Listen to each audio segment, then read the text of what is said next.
എന്തുകൊണ്ടാണ് German opportunity card easy ആണെന്ന് പറയുന്നത്?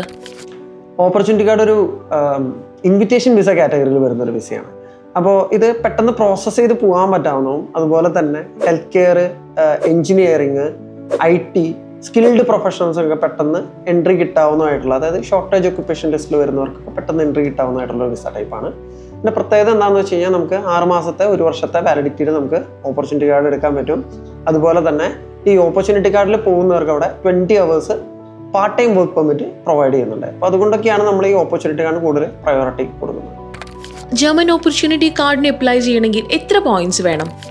മൊത്തം 15 പോയിന്റ് ആണ് ഓപ്പർച്യൂണിറ്റി കാർഡിന്റെ ഒരു ക്രൈറ്റീരിയയിൽ വരുന്നത്. അത് നിങ്ങളുടെ എഡ്യൂക്കേഷൻ, വർക്ക് എക്സ്പീരിയൻസ്, ഏജ്, അതുപോലെ ലാംഗ്വേജ് പ്രൊഫിഷ്യൻസി ഒക്കെ വെച്ചിട്ടാണ് ഈ പറയുന്ന പോയിന്റ്സ് കാൽക്കുലേറ്റ് ചെയ്യുന്നത്. ഇതിൽ 6 പോയിന്റെങ്കിലും ആണ് മിനിമം ക്രൈറ്റീരിയ ആയിട്ട് വരുന്നത്.